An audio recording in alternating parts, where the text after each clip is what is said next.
Season 4 کے آغاز میں دکھایا جاتا ہے کہ ایک قیدی کو کھینچ کے ٹارچر سیل میں لے جایا جا رہا ہے۔ جب اس کا ہیڈ کور اتارا جاتا ہے تو پتہ چلتا ہے کہ یہ جیک ریان ہی ہے، اور اس کے بعد وہ لوگ اسے الیکٹرک ٹارچر دینا شروع کر دیتے ہیں۔ اس کے بعد کہانی 3 ہفتے پہلے چلی جاتی ہے۔ 4 لوگوں پہ مشتمل ایک اسیسنز کی یعنی کہ قاتلوں کی ٹیم نائجیریا کے شاہی محل میں داخل ہو رہی ہے۔ یہ حملہ آور بڑی آسانی کے ساتھ پریزیڈنٹ اوڈوز کا قتل کر دیتے ہیں اور اس کے بعد اس کا ڈی این اے سیمپل بھی لے لیتے ہیں۔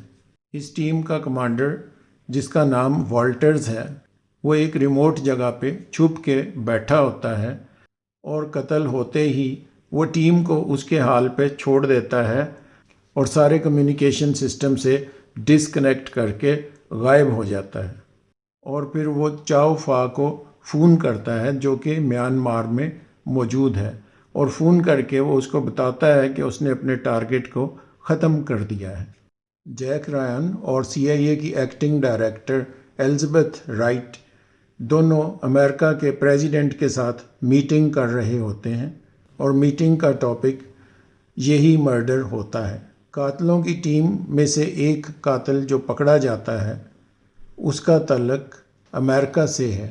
جیک سے اسی بارے میں معلومات کی جا رہی ہے کہ کیا اس اٹیک کے پیچھے سی آئی اے ہے۔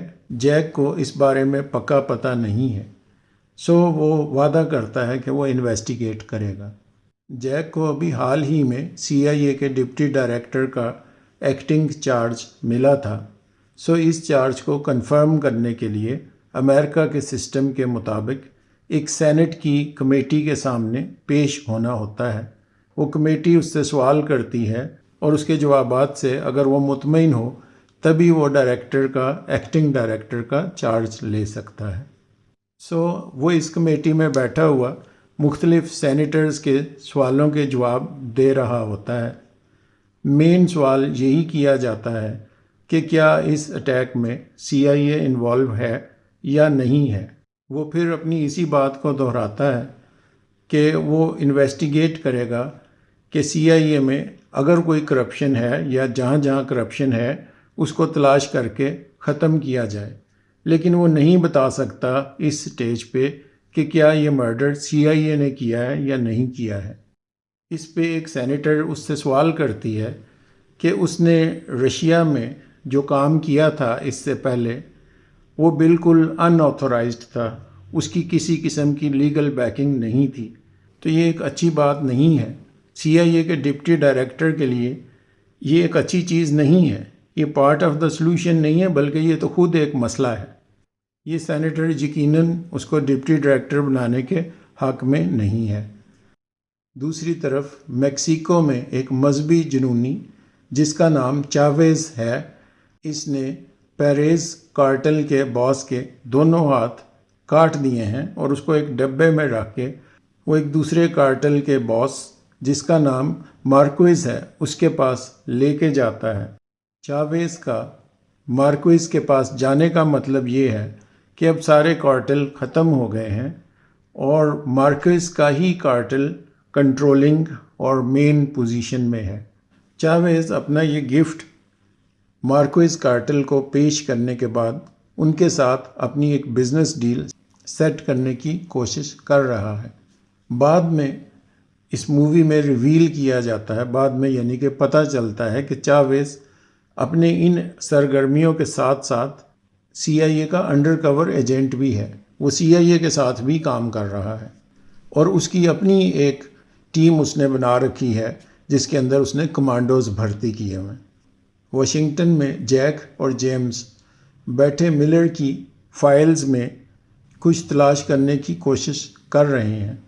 جیک کا خیال ہے کہ تھامس ملر جو کہ اس سے پچھلا ڈائریکٹر تھا سی آئی اے کا، وہ انلیگل آپریشنز میں ملوث تھا۔ جیک کو اندازہ ہوتا ہے کہ اس وقت کم از کم 9 انلیگل آپریشنز چل رہے ہیں سی آئی اے کے، 9 یعنی 9 آپریشنز چل رہے ہیں۔ سو وہ الزبتھ کو کہتا ہے کہ ان 9 کے 9 آپریشنز کو شٹ ڈاؤن کر دیں، بند کر دیں۔ اس کا خیال ہے کہ اس طریقے سے یہ پکڑنے میں اس کو مدد ملے گی کہ کیا CIA اس قتل کے پریزیڈنٹ کے قتل میں انوالو تھا یا نہیں تھا۔ جیک اور الزبتھ دونوں نائجیرین گالا اٹینڈ کر رہے ہوتے ہیں جو کہ USA میں ہو رہا ہوتا ہے۔ الزبتھ کا خیال ہے کہ میکسیکن شوٹ آؤٹ جو ہوا تھا اس کے پیچھے ملرز کے ہی کسی آپریشن کا ہاتھ ہے۔ اسی گالا میں انٹروڈیوس کیا جاتا ہے دو لوگوں کو، اڈیبیو اوساجی اور زایارا لیموس کو۔ یہ کریکٹر اس وقت تو کچھ خاص نہیں بتایا گیا کہ کیا کریں گے، لیکن مجھے امید ہے کہ آگے آنے والے ایپیسوڈز میں یقیناً ان کا کوئی بڑا رول ہوگا۔ جیک یہ گالا نائٹ ختم کر کے اپنی گرل فرینڈ کیتھی کے ساتھ واپس آ رہا ہوتا ہے۔ اپنے فلیٹ میں آ کے وہ سنیک تلاش کر رہا ہوتا ہے فریج میں، اتنے میں پیچھے سے کوئی اس کی گردن پہ گن رکھ دیتا ہے اور جیک کو کہتا ہے turn Pluto back on. Jack کو پتہ نہیں ہے یہ پلوٹو کیا ہے، وہ کہتا ہے مجھے نہیں پتا تم کیا بات کر رہے ہو، لیکن وہ بندہ جس نے گن رکھی ہوتی ہے وہ اسے کہتا ہے کہ میں تمہیں 24 گھنٹے دیتا ہوں، 24 گھنٹے کے اندر اندر ٹرن پلوٹو بیک آن، اس کو واپس آن کر دو۔ اسی پہ یہ والا ایپیسوڈ ختم ہو جاتا ہے۔